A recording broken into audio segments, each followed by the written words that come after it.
Thank you for being here today.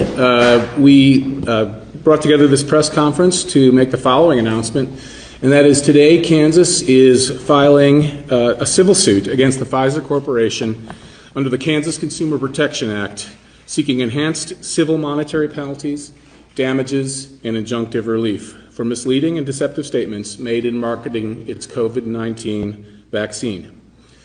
Pfizer also violated previous consent judgments with the state of Kansas, in which Pfizer promised never to use deceptive information to market their products. Kansas's case is the first of a multi-state collaboration, with Kansas being the first of 5 states to file suit. Before I go further, let me put this in context. As we all know, during the COVID-19 pandemic, there was a great deal of panic and anxiety. Many people who were elderly or who suffered from various medical conditions had already died when the vaccines became available. And when that time came, when the vaccines became available, every one of us had to make 2 decisions. Am I going to take the vaccine?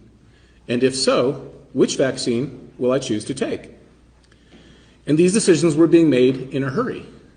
In some ways, you could say even being made under duress.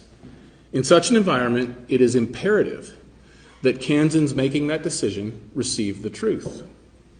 They needed the truth. All Americans needed the truth.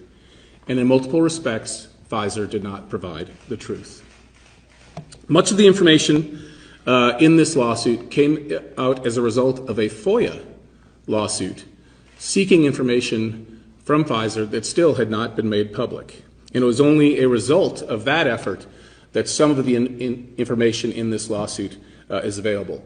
I urge everyone to read the 69-page complaint that goes into great detail about the specific statements that were made and the misleading nature of those statements made to Kansas consumers. The following is a quick summary of, I think, some of the 4 most egregious examples of misleading the public in Kansas. Pfizer marketed its vaccine as safe for pregnant women. However, in February of 2021, Pfizer possessed reports for 458 pregnant women who received Pfizer's COVID-19 vaccine during pregnancy. More than half of the pregnant women reported an adverse event, and more than 10% reported a miscarriage, many within days of the vaccination. Pfizer also possessed information from its own October 2020 study on pregnancy in rats, indicating that its COVID-19 vaccine was likely linked to infertility, loss of litters, and stillborn offspring. Number 2, safety relating to heart conditions like myocarditis. Pfizer consistently denied any evidence of a connection or safety signal between its COVID-19 vaccine and myocarditis or pericarditis. Indeed, on January 18, 2023, when asked whether its vaccine caused strokes or myocarditis, Pfizer chairman and CEO Alan Berla stated, quote, "We've not seen a single signal, although we have distributed billions of doses," end quote. A signal that he was referring to as a safety signal, which refers to a negative consequence. However, as Pfizer knew, the United States government, the United States military, foreign governments, and others had found that Pfizer's COVID-19 vaccine caused myocarditis and pericarditis. Number 3, effectiveness regarding variants. Pfizer also claimed that its COVID-19 vaccine protected against COVID-19 variants, even though data available at the time showed Pfizer's vaccine was effective less than half the time against variants. Finally, transmission. Pfizer urged Americans to get vaccinated in order to protect their loved ones, clearly indicating a claim that Pfizer's COVID-19 vaccination stopped transmission of COVID-19.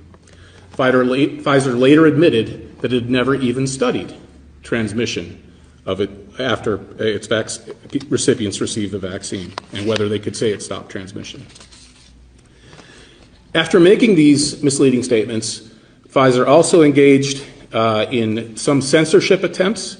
Emails reveal that Pfizer officials coordinated with social media platforms to censor any speech critical of Pfizer's COVID-19 vaccine safety and effectiveness. It should also be noted that Pfizer elected not to join the federal government's vaccine development program known as Operation Warp Speed and declined that development funding.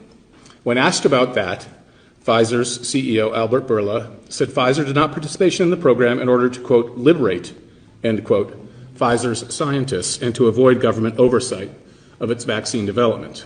He also said, quote, they want reports. I don't want to have any of that, end quote. Referring to they, when he said they, he was referring to the federal government. Pfizer's misleading statements contributed to success in marketing its vaccine in Kansas. By February of 2024, Pfizer had delivered over 3.3 million doses of its vaccine in the state of Kansas.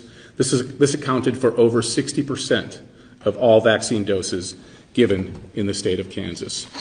This suit is being filed today, and as I mentioned before, it is part of a multi-state effort in which more suits may follow depending on Pfizer's reaction. But this is about marketing products to the public. As I think most people know, the federal government conferred immunity on the vaccine manufacturers for tort suits seeking damages from injuries they received, but that did not free any of the vaccine manufacturers from their obligation to not mislead the public or make deceptive statements in marketing it.